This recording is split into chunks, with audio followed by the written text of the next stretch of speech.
Hola auditorio y bienvenidos a este su programa FMA, el reporte de Derecho por el profesor Francisco Javier Muñoz. El día de hoy vamos a tener alguna charla muy interesante con el doctor Rogelio Rodríguez Garduño. Él es profesor de la Facultad de Derecho de la Universidad Nacional Autónoma de México y queremos incursionar con él en un tema que está vigente, que está en el tintero, que está en los medios políticos, y es precisamente la reforma fiscal que tipifica como delincuencia organizada a la defraudación fiscal, contrabando y el uso de facturas falsas o los mal llamados factureros. Pero vamos a entrar a discutir con el maestro un tema que es muy importante, de impacto nacional y puede ser hasta internacional, porque las reformas en la materia fiscal tal pareciera que es una cacería de brujas y que en lugar de atender quehaceres políticos y sociales, creo yo desde mi particular punto de vista que inhibe el circulante y el flujo de capitales, que es lo que mueve a una sociedad. Maestro, bienvenido a tu programa FMA, el reporte de Derecho por Francisco Javier Muñoz, que aparece en las redes, en YouTube. Sí. Bienvenido, gracias por aceptar esta invitación y esta charla a platicar con nosotros. Y sí me gustaría saber, ¿quién es Rogelio Rodríguez? Pues primero que nada, mi querido maestro Francisco, saludarte, con mucho gusto saludar a nuestro auditorio y decir que su servidor, al principio de cuentas, es un universitario egresado de la Universidad Nacional Autónoma de México en la licenciatura en Derecho, donde tuve la distinción de recibir la medalla Gabino Barreda, que se otorga a aquel que tiene un 10 de promedio general, pero esto lo digo no por otra razón, sino porque yo aprendí un esquema de derecho por repetición, con todas las virtudes que esto entraña, pero con menos razón y argumentación y más repetición, más aprendizaje, modelo extraordinario, pero modelo que ha evolucionado, que se ha visto superado.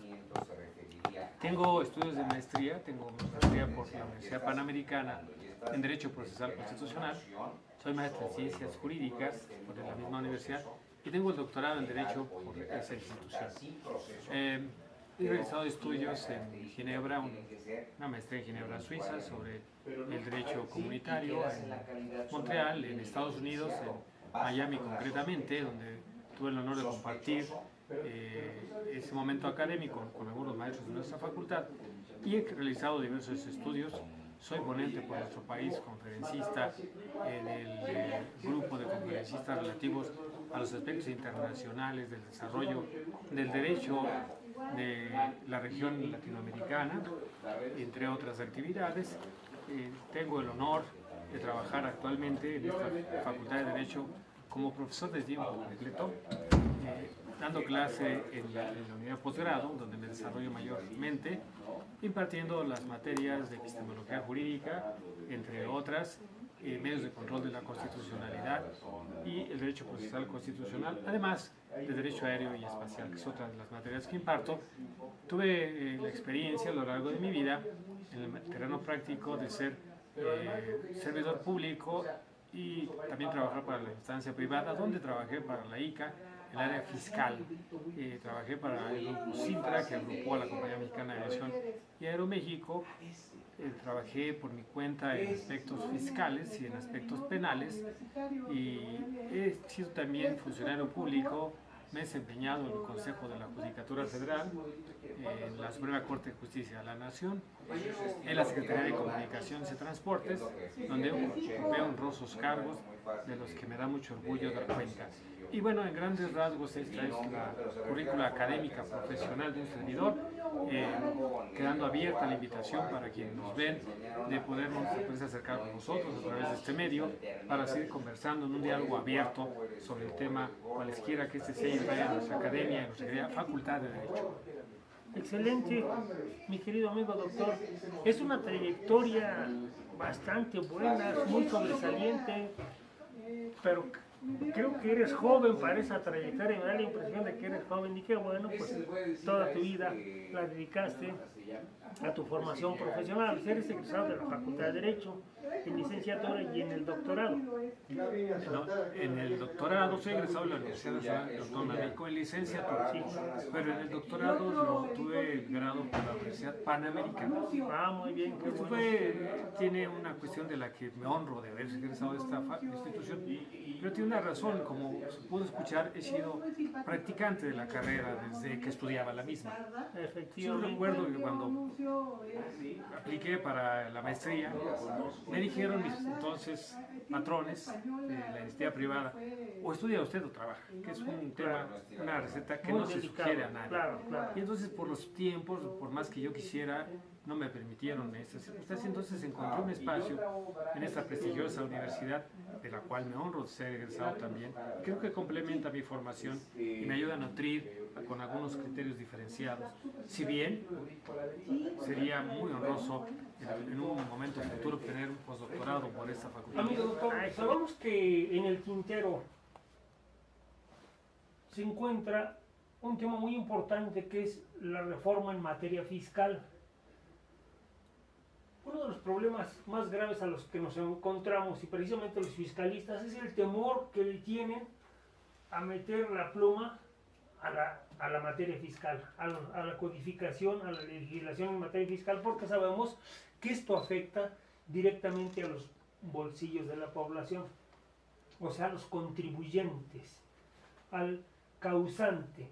Y bueno, pues el tema que queremos platicar contigo y que nos gustaría tener una charla es la reforma fiscal que tipifica como delincuencia organizada, ¿sí?, a la defraudación fiscal por un lado, ¿sí?, al contrabando, y la más grave que yo creo que es al uso de facturas falsas, mal llamados así, le dicen factureros. Creo que esa es la parte más delicada, pero bueno, tú eres el experto aquí, doctor, en la materia, y sí nos gustaría incursionar primero sobre el tema de la reforma. ¿A qué obedece esa reforma fiscal?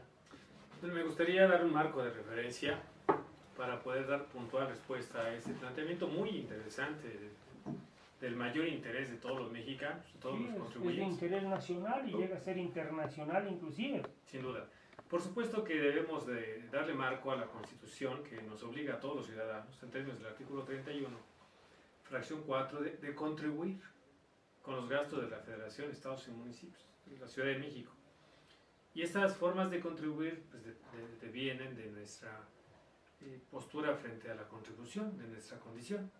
Entonces nosotros somos causantes, por ejemplo, de los pagos de impuestos prediales o de los impuestos al valor agregado, impuestos sobre la renta o el producto del trabajo, una serie de contribuciones que van desde los impuestos, aprovisionamientos de derechos y las aportaciones de la seguridad social. Pero ahora estamos en presencia de una reforma que se le ha intitulado Reforma Penal Fiscal, porque no es una reforma per se al Código Fiscal, sino es una reforma a un conjunto de disposiciones legales, y voy a decir cuáles son estas, que en última instancia van a tipificar como delincuencia organizada algunas conductas que hoy ciertamente son delitos, eso quiero dejarlo claro. No es que se estén creando nuevas figuras como tal para hacer los delitos, sino que se les está cambiando a delincuencia organizada. Empecemos. El Código Fiscal de la Federación establece en su artículo 108 y 109 como delitos fiscales a la defraudación fiscal.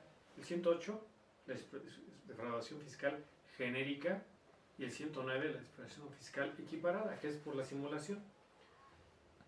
Se establece también en artículos 113 y 113 bis, que es un delito quien expide, quien comercializa y quien usa los comprobantes fiscales que amparan operaciones inexistentes, esto es las facturas falsas, para llevar a cabo deducciones no correspondientes, para simular en todo caso.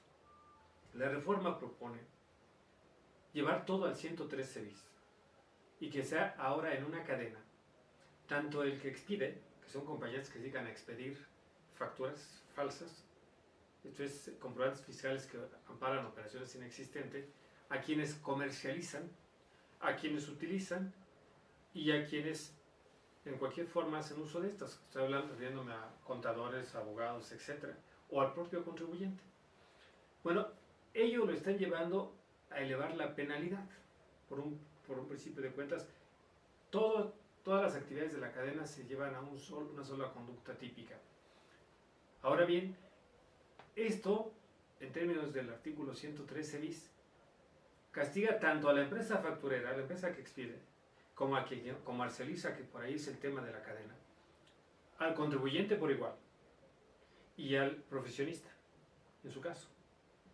Y eso sería una parte. Ahora nos vamos a la Ley Federal contra la Delincuencia Organizada. En su artículo 2 dice que será delincuencia organizada las conductas establecidas en el artículo 113 bis, esto es, a quienes utilizan, comercializan y en cualquier manera usan comprobantes fiscales que amparan operaciones inexistentes.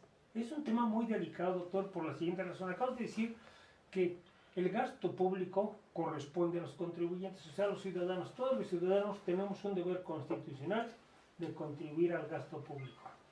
Bueno, y algunos, vamos a decir, por excepción de toda la mayoría de la población, pues algunos son causantes por operaciones comerciales, financieras, de mercado. Pero aquí hay un vínculo que establece la norma que señalas, que no corresponde a, porque si bien es cierto, lo tipifica como delincuencia organizada, la delincuencia organizada tiene un apartado muy especial. Y quiere decir, bueno, porque determinado número de personas se ponen de acuerdo para cometer delitos. Aquí donde está el acuerdo entre los factores que mencionaste. Bueno, muy buena pregunta, mi querido maestro Francisco. Es una pregunta oportuna en su análisis. Efectivamente, la Ley Federal contra la Delincuencia Organizada, que en alguna manera es una ley que despliega los compromisos del Estado mexicano adquiridos en la Convención de Palermo, que es combatir a la delincuencia en sus núcleos financieros, y de ello creo que nadie estamos en desacuerdo, requiere, para que ésta se configure, el que cuando menos 3 personas actúen de manera reiterada o constante, de manera organizada, desde el punto de vista factual, más que desde el punto de vista formal, y con la intención de proferir los hechos delictivos. Entonces, aquí la pregunta es, ¿dónde se podría tipificar para el caso específico? Bueno, voy a hacerlo en vía aritmética. La empresa o las personas que expiden los comprobantes fiscales, quien los comercializa, porque los hechos, las empresas que expiden no son las que se la venden directamente al contribuyente. Entonces tenemos la empresa que expide, quien los comercializa a través de la internet, a través de otros medios. El contribuyente que los utiliza y el contador que va y los utiliza, los aplica. O el asesor fiscal. Ya tenemos 4. Entonces ya se da esta situación de actuar de manera organizada factualmente. Habría que ver los criterios, pero me parece que ahí se dan. Porque ellos saben, y algo que se ha discutido es que el contribuyente fue incauto. No, aquí no es incauto, porque insisto, conductas ya eran tipificadas como delitos. Sí. Porque aquel que usa un comprobante fiscal que ampara operaciones inexistentes es sabedor de que no realizó la operación. Es sabedor que no llevó a cabo la adquisición del servicio con el que amparará las deducciones. Quien expide sabe que le es ilegítimo expedir, porque entre su operación contable y sus actividades comerciales no se encuentran esas operaciones. Y quien comercializa sabe que está llevando a cabo un hecho ilícito, porque está llevando a cabo la transferencia de documentos falsos. Sí. Entonces ahora, y agregaríamos al contribuyente.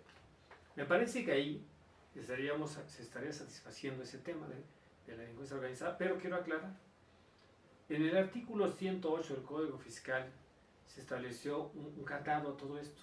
No será delincuencia organizada si los hechos imputados, tanto en la defraudación fiscal como en el uso de comprobantes fiscales que amparen operaciones inexistentes, la cantidad en debate sea menor del equivalente a 8 millones de pesos.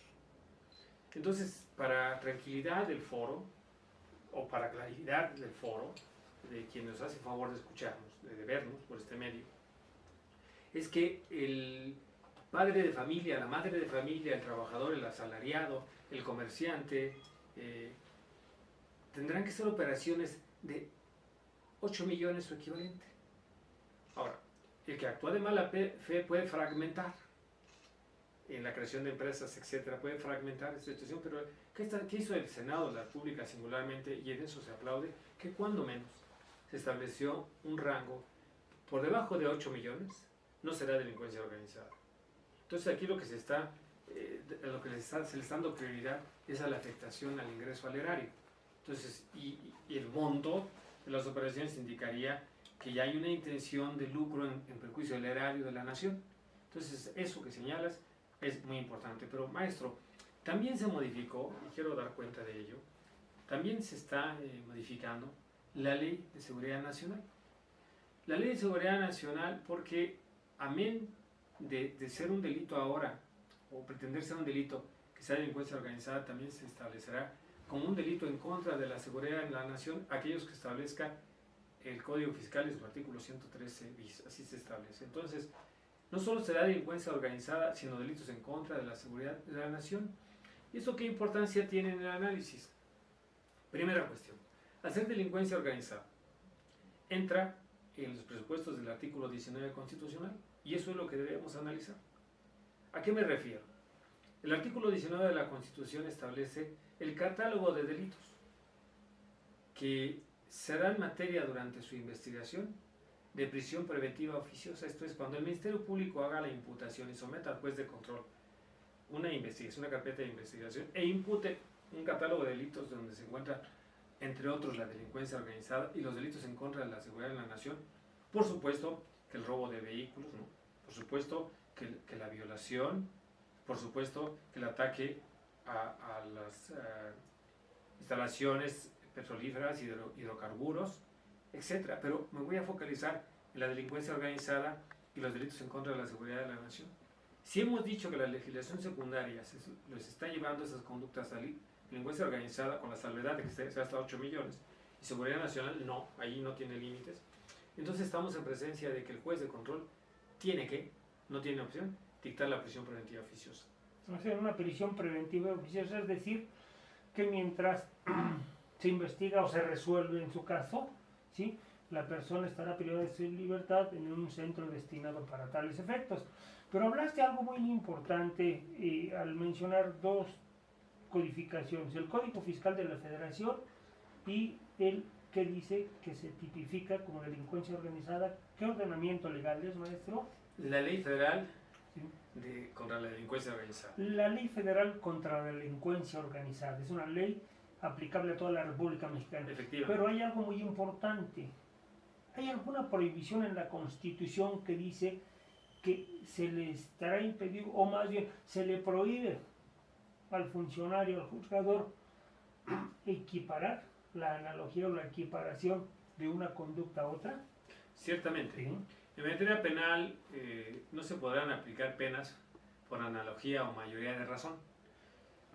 Pero me parece que esto queda zanjado al tipificar, porque no es analogía ni mayoría de razón, sino se establece como un tipo penal. Recordemos que el delito es hecho omisión que sanciona las leyes penales o las leyes especiales.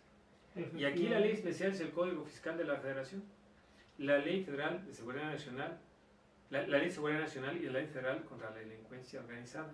En estos tres cuerpos legislativos se están tipificando las conductas de la expedición, de la comercialización, del uso, en su caso, sometimiento a la autoridad fiscal, de los comprobantes fiscales que amparan operaciones existentes, amén de la operación fiscal genérica y la equiparada y el contrabando, lo cual no se soslaya.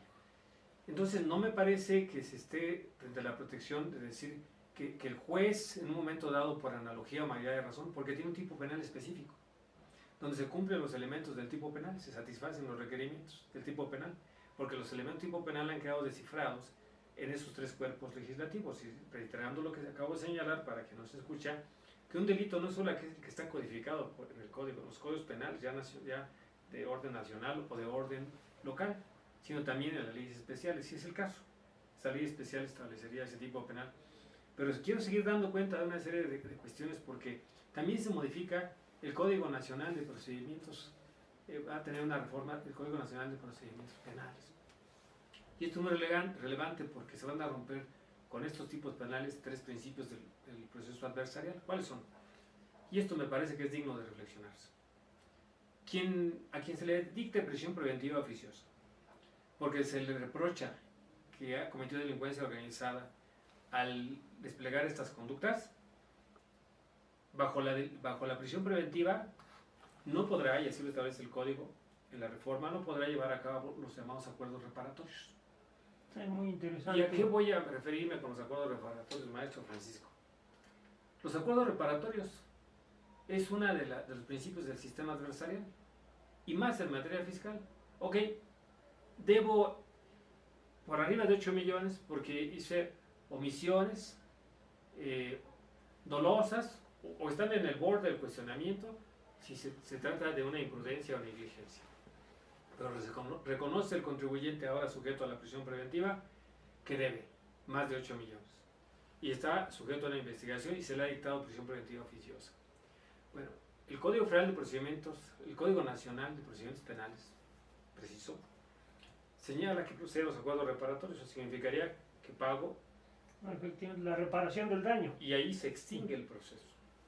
Claro, queda el antecedente de una conducta delictual. Sin embargo, se extingue el proceso porque el fin último de este proceso sería reparatorio. ¿En contra de qué? Del patrimonio del Estado. Pues la reforma dice que no procederá. O sea, vamos a tener personas privadas de su libertad bajo prisión preventiva oficiosa, sujetas a investigación y posteriormente a un proceso. Y lo último que me parece importante, y en eso sí quiero hacer un alertamiento a este tema, que será seguramente en materia de análisis constitucional por la Corte, pero ahorita daremos cuenta de ello, no es importante la recaudación, sino el castigo a quienes han proferido estas conductas. Tampoco procederían, digamos, los acuerdos parciales. Esto es lo que reconozco, no tengo para pagar, pero realizo estas acciones, hago un compromiso de pago, se compromete a esta situación, etc. Y entonces se sustituye la pena privativa de la libertad por un reconocimiento de culpa. En ese sentido no procede tampoco.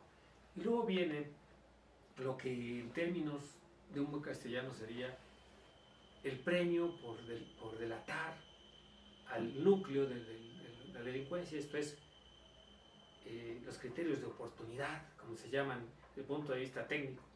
Y esto sería que el sistema adversarial, poco como el sistema americano, premia a aquel delincuente, a aquel procesado, que decide dar información fidedigna, precisa, que lleve a la detención y que lleve a procesar con efectos de sentencias efectivas a quienes son el núcleo de la delincuencia.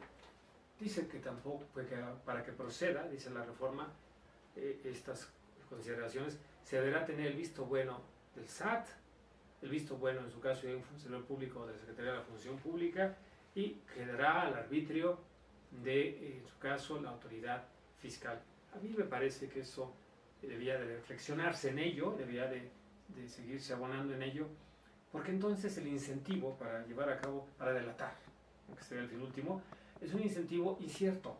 Entonces, todo ese conjunto de disposiciones nos llevan a regresar, insisto, ahora voy al artículo 19, porque se le agregó también delincuencia organizada y delitos en contra de la seguridad de la nación. O sea, por cualquiera de las dos situaciones, el contribuyente omiso, el contribuyente que, desde el punto de vista de la intención, ha llevado a cabo la evasión de sus obligaciones establecidas en el artículo 31, fracción 4 de la Constitución, como lo hemos señalado, va a ser sujeto a estas cuestiones punitivas, porque ahora pasamos al artículo 22 de la Constitución. El artículo 22 de la Constitución establece como una excepción al respeto al derecho de propiedad. No se considera incautación, se dice, cuando se lleva a cabo el proceso de extinción de dominio. Y estamos en presencia de otra circunstancia, pero relacionada, si hemos cambiado las conductas a delincuencia organizada, entonces procederá, en su caso, la extinción de dominio, que no es otra cosa sino que el que es investigado y que tenga bienes, sobre todo bienes inmuebles, de los cuales no puede acreditar su legítima propiedad, su legal propiedad o su legítima posesión, y que pudiera haber algún indicio por parte del Ministerio Público que esos bienes estuvieron relacionados con las conductas que se le reprochan o que fueron adquiridos sin que se pueda acreditar la legítima procedencia por una mera presunción, en una cuerda separada de la imputación penal, en la vía civil va a solicitar la extinción de dominio. ¿Y qué pasa, maestro Francisco, auditor? Que la extinción de dominio puede el juez civil dictar sentencia, y como son procesos autónomos que la Corte ha examinado antes de la reforma constitucional, puede ser que se le termine exonerando en la cuerda penal al sujeto procesado y se diga que es inocente, claro, sin salvedades, pero mientras sus propiedades ya fueron resueltas en una sentencia de un juez civil y probablemente vendidas. Entonces, quiero alertar en algo. Vamos a pensar en el pequeño empresario y el empresario mediano, que es sujeto a un reproche de esta naturaleza y llevado por una carpeta de investigación por el Ministerio Público al juez de control. Ahí prisión preventiva oficiosa, se ve privado de la libertad, pero por cuerda separada el Ministerio Público solicita la extinción de dominio ante una fiscalía especializada en esa materia. Ante un juez civil. Sí, primero conoce la fiscalía especializada y después lo turna al juez civil, ¿no? Efectivamente, el juez civil va a iniciar el proceso. Sí. Es posible entonces que se lleve a cabo la extinción de dominio sobre la factoría, si es una empresa de servicios sobre los edificios, obviamente claro, las pérdidas de empleo, y resulta ser que en una sentencia firme se le diga al sujeto imputado, procesado y sentenciado que es inocente. En materia penal. En materia penal. Entonces aquí tenemos un problema, que la Corte ha dicho que no se pueden desvincular los procesos. Claro. No puede ser una autonomía plena, sino tendría que haber una... Estar sujeta a las resultas. Es definitivamente, maestro Francisco. Dada esa determinación, me parece que es de tener mucho cuidado y adelanto una cosa, y te la comparto, y a ti el auditorio. Parece ser que esta reforma tendría que buscarse si tiene o no armonía con la Constitución, más allá de la letra, sino el sentido mismo de la Constitución.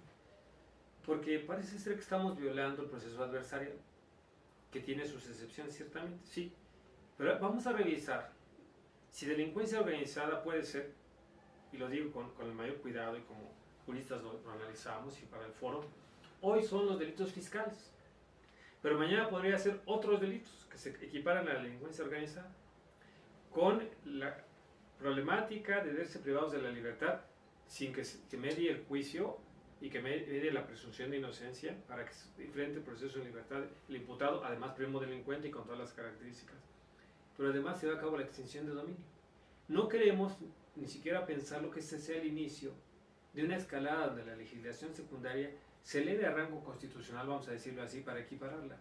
Entonces tendríamos que pensar, y así se ha anunciado, y todo indica que por ahí irá, el que este asunto sea sometido en una vía de acción de inconstitucionalidad a la Suprema Corte de Justicia de la Nación, para que la Suprema Corte de Justicia de la Nación, en términos del artículo 105, fracción segunda de la Constitución Política de los Estados Unidos Mexicanos, examine, y su ley reglamentaria por supuesto, examine si es constitucional esta reforma o no, porque procede la acción de inconstitucionalidad en contra de normas generales que podrían estar en oposición con la Constitución.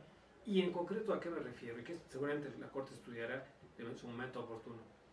La delincuencia organizada no es, como decías, maestro, con mucha atingencia, no es solo el cumplir con los requisitos formales de 3 o más, que de manera reiterada o permanente y organizados de manera factual tengan el propósito de delinquir, sino tiene que estar alineada con lo que yo me hago dueño de lo que voy a decir, con la mafia, con la organización delictual que está lacerando al país y al mundo entero.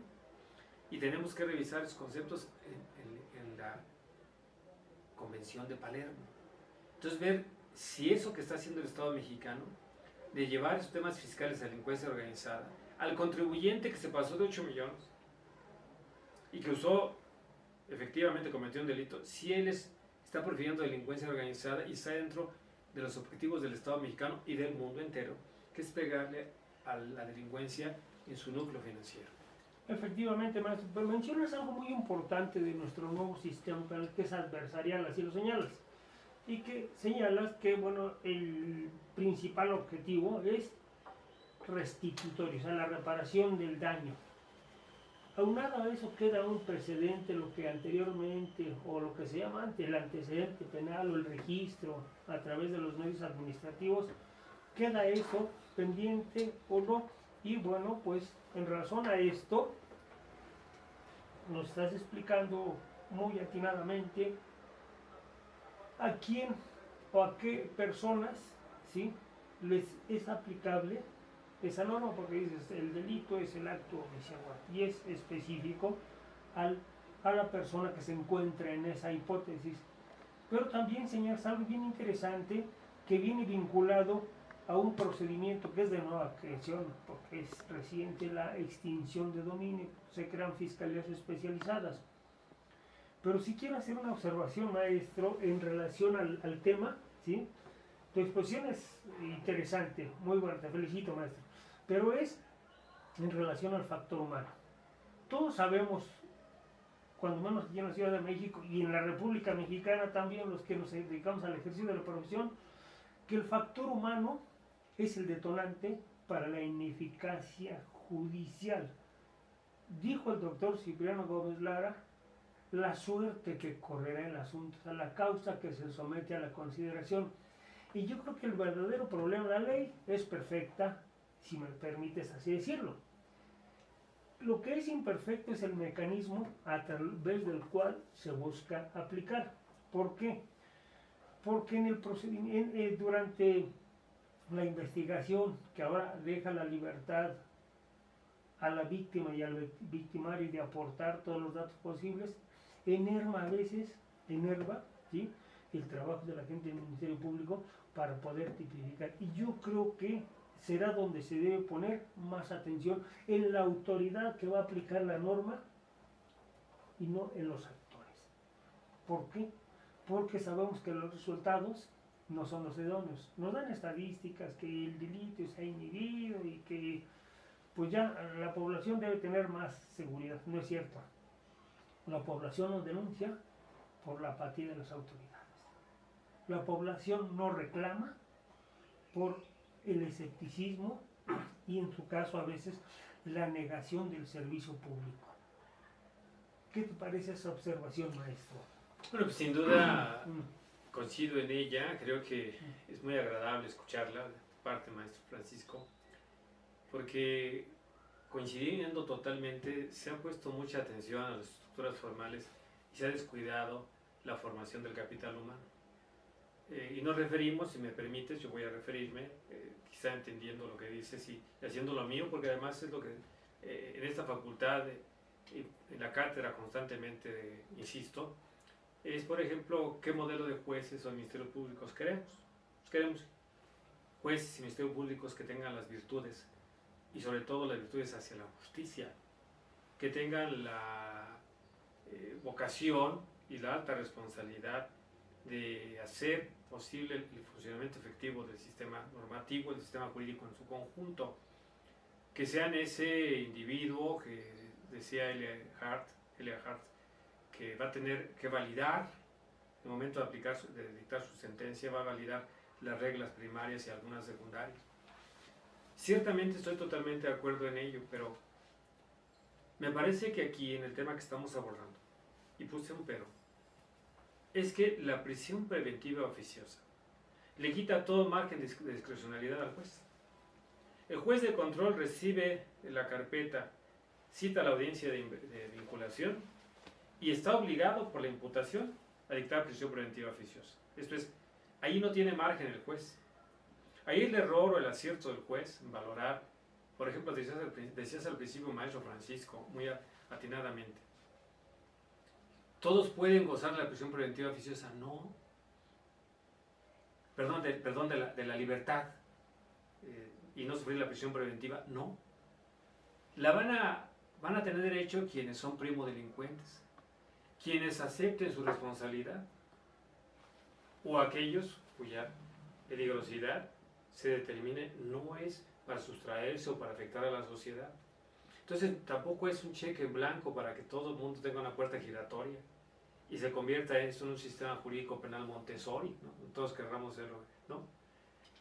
Si alguien es primo delincuente y tuvo el beneficio de no sufrir la prisión preventiva, en su segunda comparecencia tendrá que ser vinculado a proceso bajo prisión preventiva. Y en esa consideración debemos comprender que el problema de la prisión preventiva oficiosa es que el juez es un mero aplicador administrativo de una medida. Aunque él pudiera ver que hay elementos que no tengan bien solventada y solidificada la imputación del Ministerio Público, no puede ser menos que dictar la prisión preventiva oficiosa.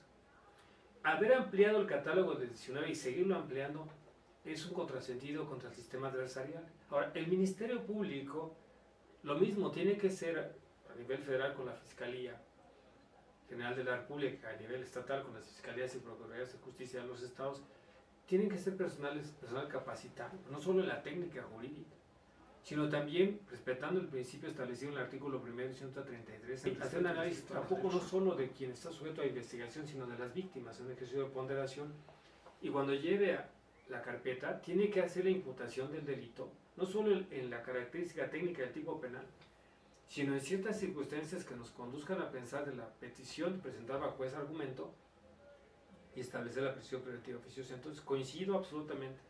Me congratulo, maestro Francisco, esta plática resulta ser para mí de celebrarse porque coincidimos en que necesitamos apostar más y las políticas públicas tienen que estar direccionadas al factor humano, incluyendo respetuosamente a los señores legisladores.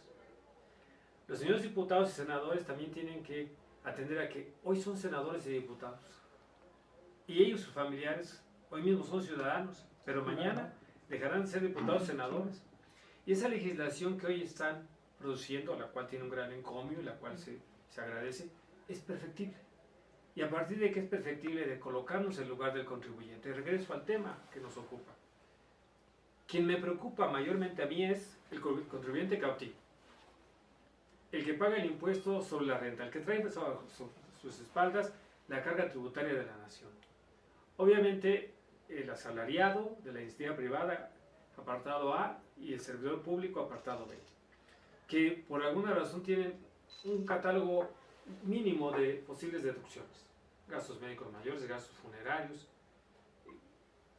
algunas consideraciones, dos más, y sin embargo pueden tener ellos por su nivel de ingresos, pueden tener el uso de comprobantes fiscales que amparen operaciones inexistentes. Entonces vamos a tener a un padre o una madre de familia sujeto a prisión y vamos a tener a los grandes defraudadores en libertad.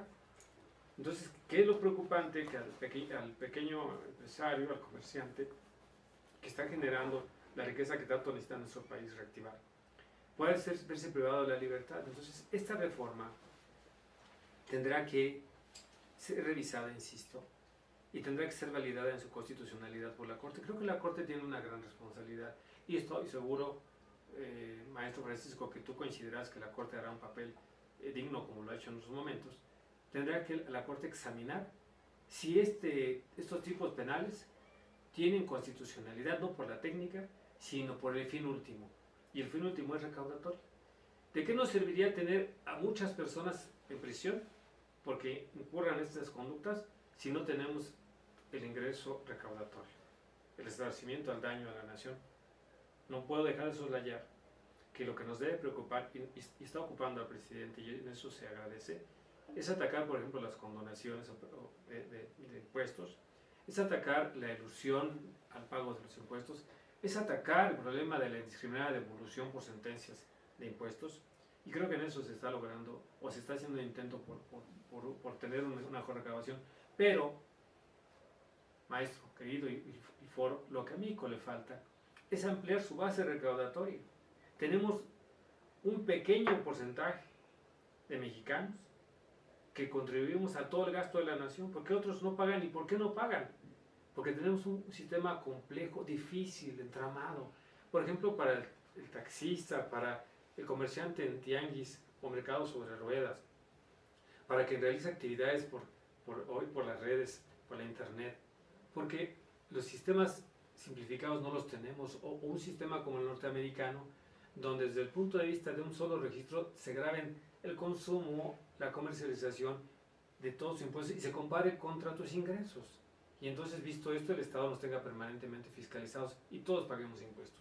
Efectivamente, sí, bueno, lo señalaste ya que es el deber de todo ciudadano contribuir al gasto público, pero creo que tiene sus observaciones y un temor que pareciera un terrorismo fiscal, porque parece, o así lo hacen ver, que es más encaminado al pequeño contribuyente o al menor contribuyente, cuando, lo acabas de señalar, que grandes empresas, grandes empresarios gozan de exenciones fiscales, condonaciones y de muchos privilegios, cuando en realidad debería de ser quienes deberían de contribuir en proporción a sus ingresos, a su enriquecimiento. Pero si no es así, entonces entenderíamos que la justicia obedece a la cantidad de glóbulos rojos que tenga en ese momento la persona, o sea que el factor humano determine si son justicia para los gracia y justicia para los amigos y solo justicia para los enemigos.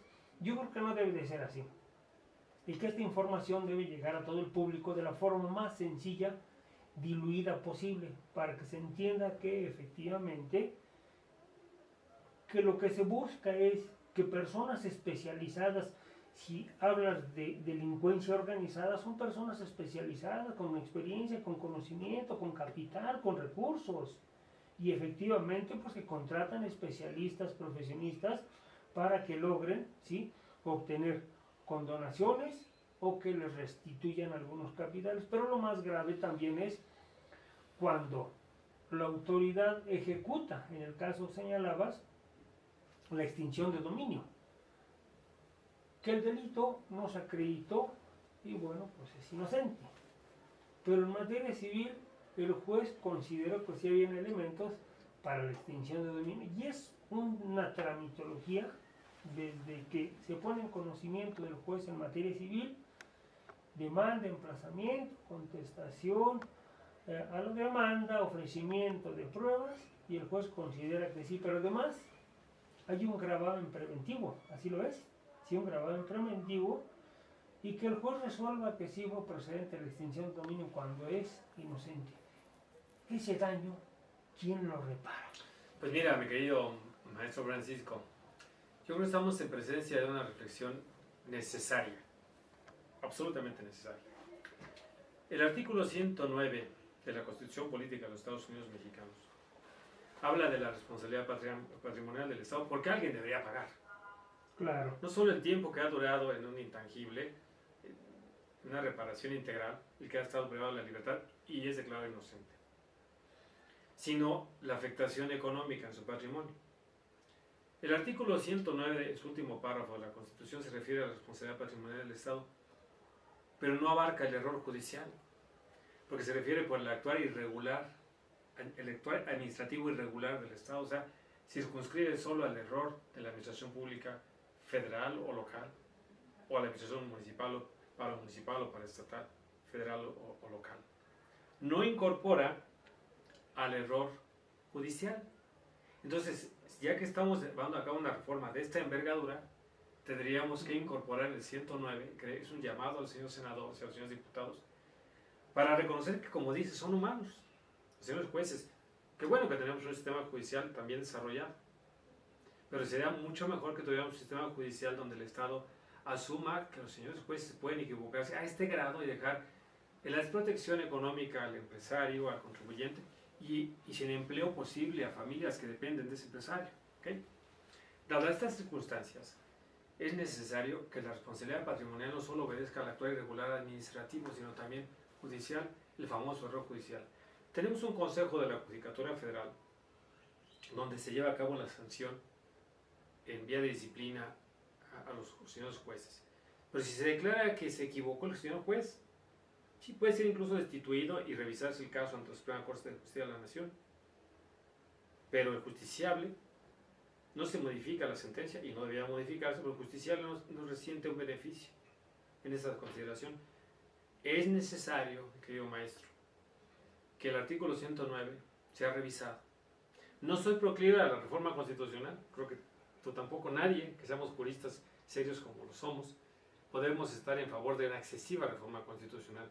Pero dado que se han manipulado mucho las disposiciones de las decisiones políticas fundamentales establecidas en la Constitución, será entonces necesario que se revise el error judicial.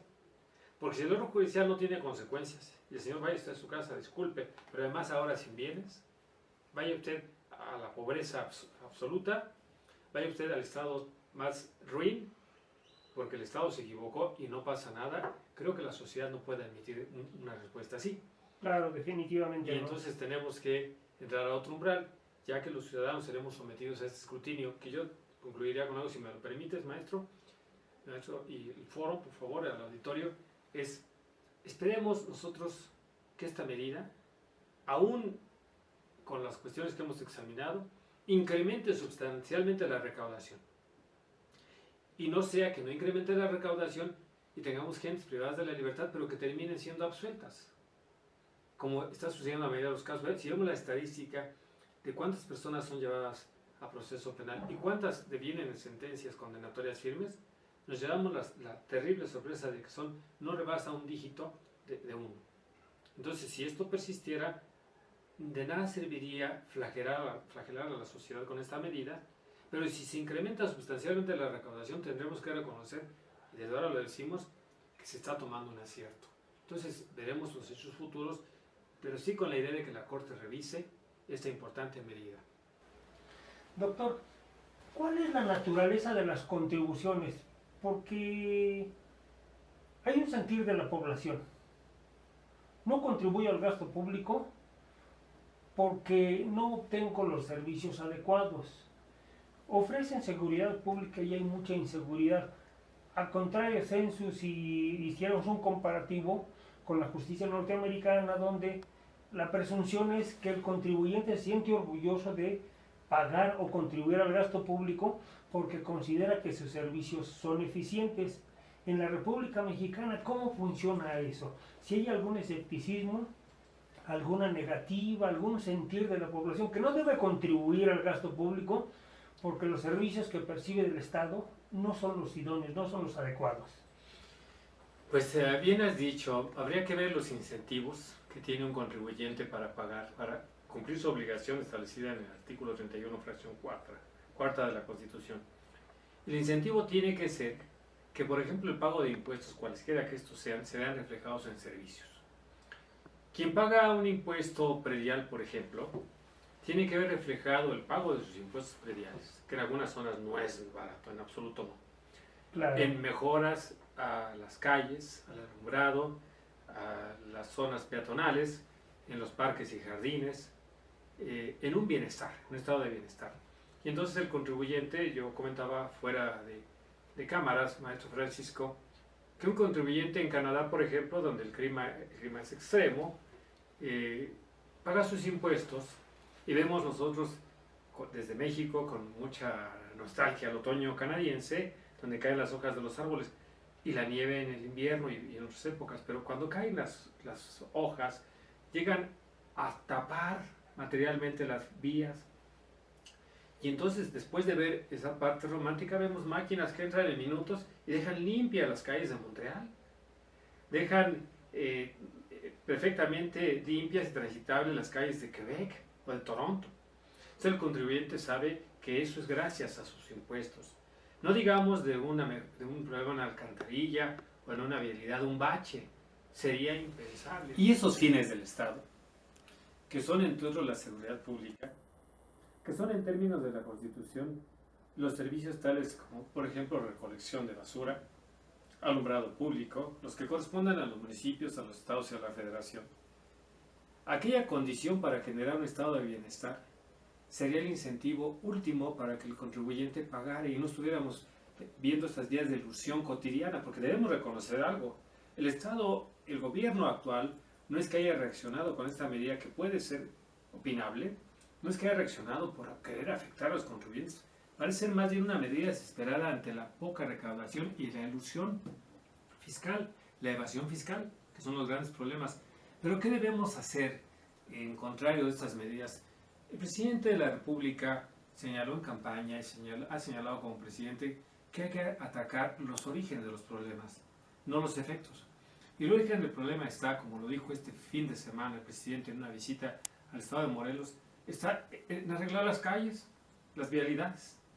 Es increíble que en municipios donde hay fraccionamientos tan económicamente solventes como podría ser Lomas de Cocoyoca en Morelos, y que pagan contribuciones equivalentes a las Lomas de Chapultepec en la Ciudad de México o Polanco, las calles aledañas sean terregales.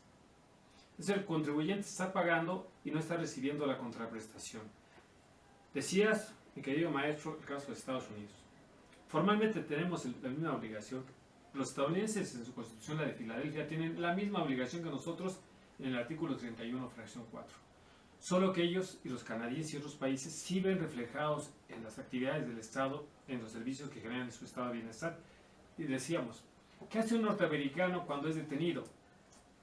Un norteamericano cuando es detenido porque en flagrancia se le ha detenido, porque se le imputa una conducta en donde se le ha llevado a alguna corte, etc., hace siempre una manifestación. Y digo siempre, realmente porque me consta que así sucede. Soy ciudadano, pago mis impuestos. Lo primero que está haciendo es, tengo derecho a tribunales expeditos, tengo derecho a que el aparato de justicia y el sistema de procesamiento sea apegado a lo que yo cree, porque el ciudadano con sus impuestos sostiene a las instituciones del Poder Judicial, de la Federación, del Ejecutivo y al Poder Legislativo. A quienes están haciendo estas leyes los sostenemos los ciudadanos porque no hay otra manera. Los ingresos de un Estado son a través fundamentalmente de las contribuciones.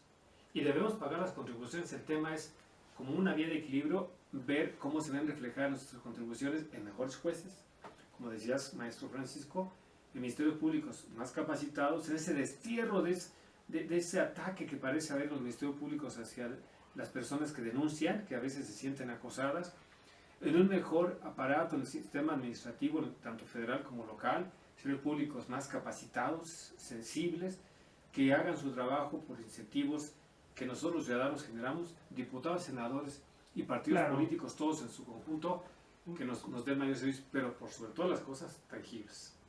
Necesitamos calles sin baches, necesitamos policías en cada esquina, regresar al policía de barrio que veamos y que conozcamos. Si no, con la farola habrá un medio tecnológico actualizado que nos permita ver al vecino y que digamos con gusto pago porque tengo seguridad. Efectivamente. Con gusto pago porque tengo arregladas mis calles limpias, que son unos grandes problemas. También trasladarle al ciudadano que no debe evadirlo su responsabilidad de conducirse de acuerdo a las reglas cívicas de toda, digamos, población. Y esa dualidad nos permitiría iniciar el proceso para salir de este gravísimo problema que enfrentamos los mexicanos y que deviene en buena medida el problema de ingreso y pago y la falta de incentivo para pagar por el no reflejo de los servicios por parte del Estado. Sí, claro, porque el ciudadano percibe, si no obtengo un buen servicio, yo no voy a pagar impuestos. Esa sería una respuesta lógica, en atención a la medida de la contraprestación, pero no tiene razón de ser, es infundada. Es infundada porque son cosas diferentes.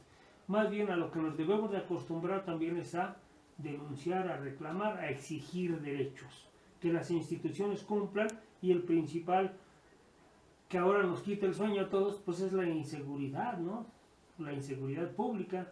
Maestro, ¿cuál es tu opinión personal sobre esta reforma constitucional, sobre esta reforma en materia de contribuciones? Bueno, he señalado, yo hoy lo voy a afirmar, que no debe ser sujeto a prisión preventiva oficiosa el que comete un delito fiscal de esta envergadura. Porque estamos rompiendo el sistema de presunción de inocencia y porque estamos privilegiando el sancionar que el recaudar. Efectivamente. Estoy ciertamente preocupado, y mi sentir es de alta preocupación, porque se abuse de la extinción de dominio y tengamos, voy a poner un caso, arrendadores de bienes inmuebles que tengan un incentivo negativo y dejen de arrendar inmuebles porque pudieran tener problemas en su contabilidad y entonces se les prive del único patrimonio. Puedo hablar de personas que reciben herencia y que ante un país que no tiene oportunidades laborales suficientes, y eso es una realidad que no podemos soslayar, y que puede destinar incluso su casa a ser arrendada, y a lo mejor una casa de alto valor, porque así le fue heredada, porque así la adquirió en tiempos de alguna bonanza económica, hoy se ve comprometido porque si por algún problema fiscal resulta ser que hay una diferencia. Recordemos que los periodos, querido maestro, los 8 millones no son en un bimestre, los 8 millones pueden ser acumulados, hay que ver los criterios. Si son hasta el tiempo de la prescripción son 5 años. Entonces los 8 millones se diluyen bajo los criterios establecidos a periodos anuales, a periodos bimestrales o a periodos de quinquenios. Y si esto es así, un contribuyente que pueda tener una deuda fiscal por este tipo de conductas y que en 5 años acumule 8 años, puede perder su propiedad. Un arrendador de bienes inmuebles, amén de sufrir prisión preventiva y quedar marcado el resto de su vida, porque quien sufre prisión preventiva, un ciudadano que se ha equivocado, pero que no es habitualmente un delincuente, al ingresar a la prisión, saldrá hecho un delincuente o saldrá marcado para el resto de su vida. Entonces no puedo menos que señalar mi preocupación y, por supuesto, el pedirle a nuestro Congreso que examine, y a la Corte en su momento, que revise muy bien esto, porque esto atenta, en mi consideración, contra el ciudadano de buena fe o el ciudadano que se ha equivocado, pues somos humanos, y que estaría dispuesto a resarcir su error y a no continuar con las conductas. Porque un ciudadano que advierta esas condiciones tiene que pagar, tiene que resarcir y tiene que en el futuro conducirse como debió siempre haberse conducido. Pero no es el ratero de la esquina, no es el delincuente, no es el sicario, no es el miembro de un cártel. Es un ciudadano al que ahora estamos criminalizando por sus omisiones en el cumplimiento de sus obligaciones, que, como examinamos, pueden ser más por falta de incentivos. Es decir, ¿por qué pago contribuciones? ¿Por qué le doy al gobierno si el gobierno no refleja en servicios, sino veo suntuosidades, veo errores, Claro. veo despilfarros, se destina en cenas y en actos públicos, etcétera, en homenajes, todos son gastos, pero no lo veo en mi beneficio? Entonces el contribuyente trata de evadir su obligación porque no ve reflejado en actos gubernamentales. Y por supuesto que mi opinión es que esta reforma es altamente preocupante, porque está atacando, en mi consideración, al que encarga en su espalda el peso del gasto público, que es el contribuyente cautivo. Excelente, amigo, maestro, doctor, ¿sí? Rogelio Rodríguez, agradecemos esta invitación para tener esta charla contigo en nuestro programa, que es FMA, el reporte de Derecho, por el profesor Francisco Javier Muñoz, y los invitamos a todos nuestro auditorio que nos sigan en las redes, en YouTube. Mi querido maestro, como siempre, un placer compartir contigo. Y un gusto, ¿sí? También Estar aquí en esta charla. En nuestra universidad. En la máxima casa de estudios en la Facultad de Derecho, con los agradecimientos correspondientes a nuestro director y a nuestro secretario general. Sin duda, al doctor Contreras Bustamante y al doctor Víctor Garay Garzón. Mi amigo, gracias por esta plática. Hasta luego.